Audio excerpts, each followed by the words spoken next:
Selamat siang pemirsa, kembali lagi bersama kami dalam House Jakarta News yang siap menemani jam istirahat Anda. Kami akan menyajikan informasi tercepat, terkini, dan terpercaya khusus untuk Anda. Saya Vito Dava. Saya Dela Syaulia Haryatin. Kami berdua siap merangkum seluruh peristiwa penting yang untuk Anda ketahui. Sepanjang 20 menit ke depan, inilah House Jakarta News. Informasi terangkum dengan akurat dan tuntas. Kita langsung menuju informasi yang pertama.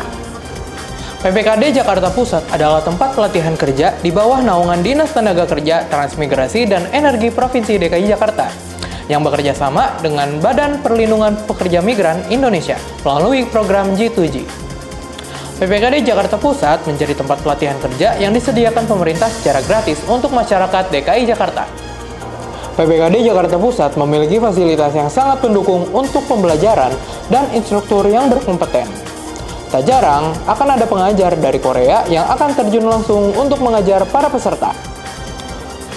Seperti saat ini, pengajar yang berasal dari Korea sedang menjelaskan tentang berbagai macam perhiasan tradisional. Karena Korea sangat menjunjung tinggi tata krama terhadap yang lebih tua. Sehingga, tak jarang banyak anak muda yang membungkuk jika bertemu orang yang lebih tua. Berbicara mengenai kesiapan kerja, kini kita beralih ke informasi selanjutnya dari kegiatan internal PPKD Jakarta Pusat. Suasana antusias terlihat sejak pagi di Pusat Pelatihan Kerja Daerah Jakarta Pusat Sabtu 8 November 2025. Puluhan peserta dari 4 kejuruan seperti desainer multimedia, konten kreator, web programming, dan teknisi jaringan berkumpul untuk mengikuti seminar produktivitas yang turut menghadirkan pembicara Bapak Yafrizal Zahri Arsyad. Selama hampir 7 jam dari pukul 8 WIB sampai 15 WIB, peserta diajak memahami bagaimana membangun kebiasaan kerja yang efektif, memetakan prioritas hingga memaksimalkan teknologi untuk mendukung kinerja. Yafrizal membawakan materi dengan gaya interaktif yang membuat peserta aktif berdiskusi, berbagi pengalaman, dan saling bertukar ide. Tidak hanya memberi teori, seminar ini juga menekankan praktik langsung melalui contoh kasus di industri kreatif dan teknologi. Para peserta mengaku mendapatkan perspektif baru mengenai cara meningkatkan produktivitas baik sebagai calon pekerja maupun pelaku industri. Bagi warga Jakarta Pusat, kegiatan ini menjadi bagian dari upaya meningkatkan kualitas lulusan yang siap menghadapi tantangan dunia kerja modern. Seminar ditutup dengan harapan agar seluruh peserta mampu menerapkan ilmu yang diperoleh dalam perjalanan karir mereka ke depan. Pemirsa, kita beralih ke informasi berikutnya. Menjelang Hari Pahlawan, para peserta dari kejuruan multimedia tengah disibukkan dengan materi fotografi. Berikut laporannya untuk Anda. Suasana di kelas multimedia PPKD Jakarta Pusat sedikit berbeda. Para peserta pelatihan multimedia tampak antusias mengikuti kelas fotografi yang menjadi salah satu materi paling penting dalam pelatihan kerja kali ini. Dalam sesi ini, peserta banyak diajarkan teknik-teknik dasar fotografi, mulai dari pengenalan kamera, komposisi gambar, pencahayaan, hingga cara mengatur fokus dan angle agar foto terlihat profesional. Tujuan dari kelas ini adalah melatih peserta agar memahami tidak hanya cara mengambil gambar, tapi juga bagaimana menceritakan sesuatu melalui foto. Karena fotografi itu bukan sekedar memotret, melainkan menangkap momen. Dalam sesi ini, peserta banyak diajarkan teknik-teknik dasar fotografi, mulai dari pengenalan kamera, komposisi gambar, pencahayaan, hingga cara mengatur fokus dan angle agar foto terlihat profesional. Pelatihan Satuan Pengamanan atau Satpam di Pusat Pelatihan Kerja Daerah Jakarta Pusat telah menjadi salah satu sorotan utama. Pelatihan ini dinilai mampu meningkatkan kedisiplinan, keterampilan, serta kesiapan para peserta untuk bertugas di berbagai instansi dan perusahaan, khususnya di wilayah ibu kota. Meskipun cuaca terik, semangat para peserta terlihat sangat tinggi. Mereka mengikuti berbagai materi, mulai dari baris berbaris, penanganan keadaan darurat, hingga simulasi pengamanan kerja. Instruktur di lokasi menjelaskan bahwa pelatihan ini dirancang bukan hanya untuk memperkuat fisik peserta, tetapi juga untuk membangun aspek mental, etika, dan profesionalisme dalam menjaga keamanan. Pembentukan karakter yang baik kejujuran, serta kemampuan berkomunikasi yang efektif adalah fokus utama, karena petugas keamanan adalah garda terdepan institusi. Dengan materi yang padat dan komprehensif, ini diharapkan lulusan pelatihan Satpam dapat menjadi tenaga keamanan yang tidak hanya sigap dalam bertindak, tetapi juga berintegritas tinggi dan siap menghadapi tantangan dunia kerja modern. Mereka akan menjadi aset penting dalam memastikan lingkungan kerja dan publik tetap aman dan kondusif. Pemirsa, kawasan Bendungan Hilir atau yang akrab disapa Ben Hill Jakarta Pusat ini kini menjelma menjadi magnet baru bagi para pencinta kuliner. Tak hanya sebagai pusat perkantoran, Ben Hill kini membuktikan diri sebagai surga jajanan kekinian yang ramah di kantong. Menjawab kerinduan masyarakat urban akan makanan enak tanpa harus menguras dompet. Berikut liputan dari kawasan Ben Hill ini untuk Anda. Kawasan Ben Hill kini menjadi surga kuliner kekinian di Jakarta Pusat. Yang paling menarik, Anda bisa menemukan menu ala western food yang biasanya dijual dengan harga premium, seperti spaghetti, pasta, hotdog, dan bahkan di sini menyediakan hidangan tradisional seperti bika ambon, kue apem, dan tersedia berbagai jenis minuman dan buah-buahan. Dengan varian yang lengkap, tempat jajanan ini menjadi solusi ideal bagi para pekerja kantoran, mahasiswa, atau siapapun yang mencari makanan enak, modern, dan pastinya hemat di kantong. Kini, saya akan mengajak pemirsa untuk berburu hidangan tradisional dengan harga tak kalah meriah di jantung ibu kota. Pasar Kue Subuh dikenal sebagai surganya kue tradisional di Jakarta. Di sini, beragam jajanan khas Nusantara tersaji menggoda. Mulai dari kue basah, kue kering, jajanan pasar, hingga roti rumahan semua bisa ditemukan dengan harga terjangkau. Ya, cukup dengan Rp2.000 saja kamu sudah bisa menikmati cita rasa tradisional dan autentik. Pasar legendaris ini sudah ada sejak tahun 1960 dan beroperasi setiap malam mulai pukul 7 hingga dini hari. Sejak 2023, Pasar Kue Subuh pindah ke lokasi barunya di lantai 1 area parkir Gedung Senen Jaya Blok 1 dan 2. Sebelumnya, para pedagang sempat berjualan di Blok 5 sampai akhirnya direlokasikan pasca kebakaran tahun 2017. Kini kawasan ini dikenal dengan nama Sentra Kue Subuh. Dengan luas mencapai 1.760 meter persegi, pasar ini menampung sekitar 2.000 pedagang dan lebih 10.000 jenis kue. Tak heran kalau Sentra Kue Subuh disebut sebagai pusat kue basah terbesar dan terlengkap di Jakarta. Dari risoles, pastel, lemper, kue talam, hingga onde-onde dan putu semuanya tersedia lengkap di sini. Banyak di antara mereka yang berburu kue untuk dijual kembali atau sekedar mencari jajanan hangat untuk sarapan pagi. Buat kamu yang butuh hidangan untuk acara besar, Pasar Kue Subuh juga melayani pesanan dalam jumlah banyak. Beberapa pedagang bahkan menyediakan kartu nama bagi pelanggan tetapnya. Murah, lengkap, penuh cita rasa tradisional, inilah Pasar Kue Subuh Senen. Surga jajanan khas Indonesia di tengah hiruk-pikuk ibu kota. Pemirsa, di tengah padatnya kota Jakarta terdapat sebuah ruang hijau yang tak hanya indah namun juga syarat akan sejarah, yakni Lapangan Banteng. Kini kawasan ini menjadi destinasi favorit warga untuk berolahraga, bersantai, sekaligus mengenang perjuangan bangsa. Lapangan Banteng terletak di kawasan Jakarta Pusat, tidak jauh dari Masjid Istiqlal. Tempat ini dahulu dikenal dengan nama Waterloo Plain pada masa penjajahan Belanda. Namun, setelah Indonesia merdeka, Presiden Soekarno mengubah fungsi kawasan ini menjadi Lapangan Banteng sebagai simbol semangat perjuangan rakyat Indonesia dalam merebut kembali Irian Barat. Di tengah taman berdiri monumen pembebasan Irian Barat yang menggambarkan sosok pria dengan tangan terangkat ke langit, melambangkan semangat bebas dari penjajahan.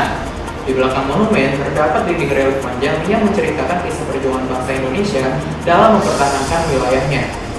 Relief ini menjadi daya tarik tersendiri, mengingatkan pengunjung pada semangat nasionalisme yang membara di masa lalu.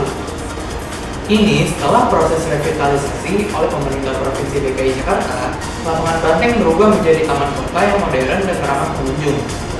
Area ini memiliki jalur jogging yang luas, taman terbuka untuk senam dan yoga, serta taman bunga dan area duduk yang rindang. Bagi keluarga, tersedia juga area bermain anak-anak yang aman dan bersih. Taman ini buka 24 jam, sehingga warga dapat datang kapan saja, baik di pagi hari untuk berolahraga maupun malam hari untuk menikmati suasana kota. Nah, hanya sebagai ruang olahraga dan rekreasi, lapangan banteng juga sering menjadi pusat kegiatan warga. Mulai dari event kicau burung, bazar makanan, hingga pameran seni serta acara komunitas kerap digelar di sini. Suasana menjadi semakin hidup dengan aroma kuliner khas Jakarta yang menggoda, musik jalanan, hingga anak-anak yang bermain riang di bawah pepohonan rindang. Lapangan banteng ini bukan hanya tempat rekreasi, melainkan juga ruang publik yang menghidupkan kembali nilai sejarah dan kebersamaan. Disinilah masyarakat Jakarta dapat berolahraga, bersantai, dan mengenang semangat perjuangan bangsa yang tak pernah padam. Keberadaan ruang terbuka hijau seperti lapangan banteng memang menjadi penting di tengah hiruk-pikuk ibu kota. Dan berbicara mengenai warisan bersejarah yang tak lekang oleh waktu, kini mari kita tengok kawasan bersejarah tertua di Indonesia, Kota Tua. Kota Tua Jakarta dikenal sebagai salah satu kawasan bersejarah tertua di Indonesia. Pada abad ke-17, kawasan ini menjadi pusat perdagangan VOC dan menjadi titik penting jalur rempah dunia. Bangunan bergaya kolonial seperti Museum Fathahillah, Museum Wayang, hingga kawasan sekitar Kali Besar menjadi saksi perkembangan Batavia pada masa kolonial. Kini, pemerintah bersama sejumlah pihak melakukan revitalisasi besar-besaran di kawasan Kota Tua. Revitalisasi ini mencakup perbaikan gedung bersejarah, penataan trotoar, penambahan ruang terbuka publik, hingga pengaturan ulang arus wisata agar kawasan lebih ramah pejalan kaki. Tujuannya menjadikan Kota Tua sebagai ruang budaya yang hidup, aman, dan nyaman untuk wisata sejarah. Dengan revitalisasi ini, Kota Tua diharapkan tidak hanya menjadi destinasi wisata, tetapi juga pusat kreatif yang menghubungkan masa lalu dengan wajah modern Jakarta. Pemirsa, di sisi lain, revitalisasi juga membuahkan hasil di kawasan Kota Tua, di mana kawasan ini ramai dikunjungi masyarakat sebagai destinasi rekreasi keluarga di akhir pekan. Liputan berikut akan menunjukkan suasana hangat dan tawa riuh anak-anak yang seolah menjadi obat penat setelah sepekan bekerja. Dengan sepeda warna-warni, mereka terlihat asik mengelilingi daerah Kota Tua bersama-sama. Tak ada gawai, tak ada layar, semua menikmati waktu bersama yang sederhana. Tak jauh dari situ, gelembung-gelembung sabun berterbangan di udara. Anak-anak terlihat berlomba-lomba menunjukkan siapa yang paling bisa membuat gelembung paling banyak. Momen singkat seperti ini menjadi kesempatan langka untuk benar-benar hadir bersama keluarga. Di tengah hiruk-pikuk kota, tawa anak-anak dan senyum orang tua terpadu menjadi harmoni kecil yang menyenangkan. Kota Tua bukan hanya sekedar tempat wisata, namun juga ruang untuk kembali merasakan arti waktu-waktu untuk berhenti sejenak, menikmati udara, dan menyadari bahwa kebahagiaan sesederhana tawa keluarga di hari Minggu. Nah, kadang momen-momen kayak gini tuh sederhana, tapi berharga ya Dela ya. Bahagia bersama keluarga di tengah hiruk-pikuk kota.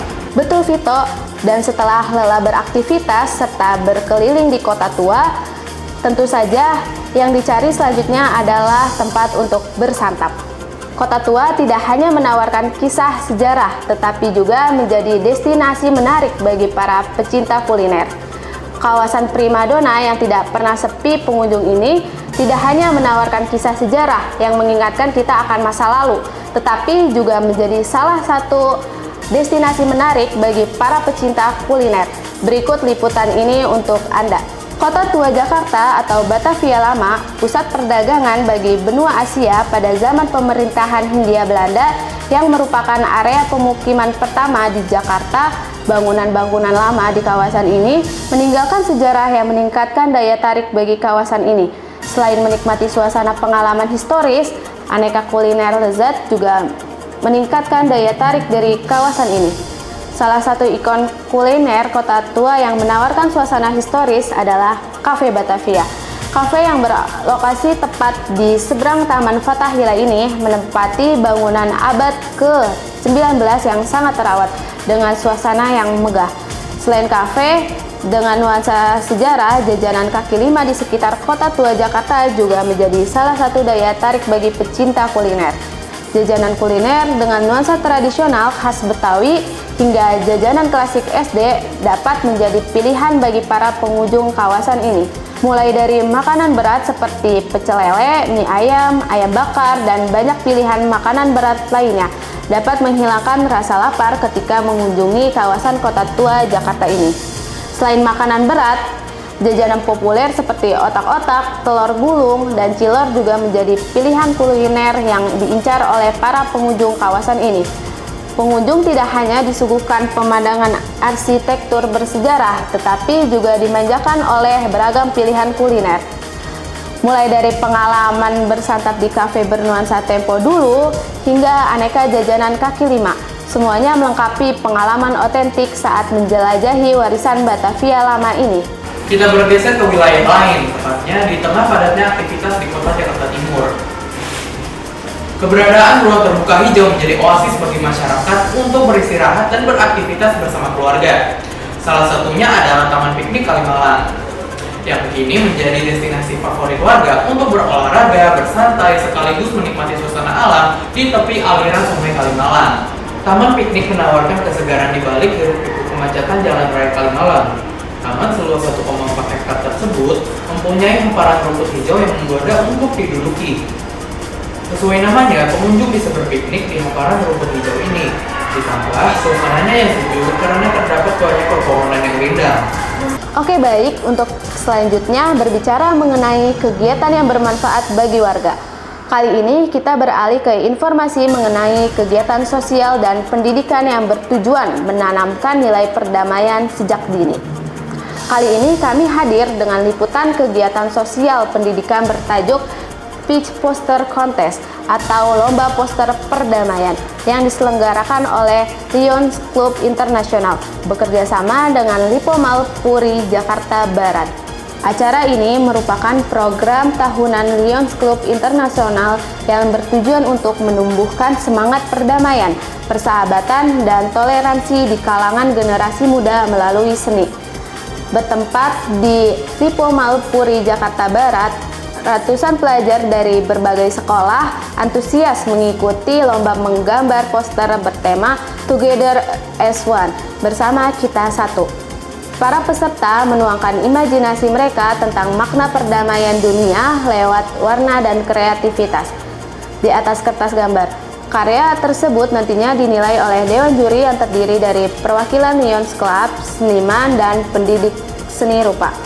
Selain lomba, acara juga menampilkan pameran karya peserta serta pengumuman pemenang yang akan mewakili wilayah ini ke tingkat nasional hingga internasional. Menurut panitia, kegiatan ini bukan sekedar kompetisi tetapi juga sarana menanamkan nilai empati, toleransi, dan cinta damai sejak dini. Melalui pitch poster kontes ini, Lions Club Internasional berharap dapat melahirkan generasi muda yang peduli terhadap perdamaian dan menjadi duta kebaikan di lingkungannya.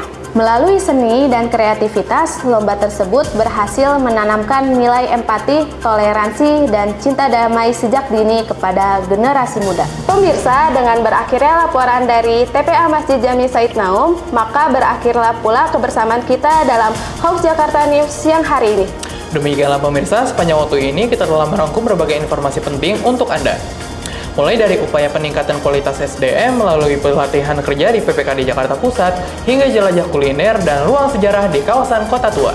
Kami ucapkan terima kasih atas kebersamaan Anda. Tetap ikuti perkembangan berita di Ibu Kota bersama kami. Saya Vito Dava.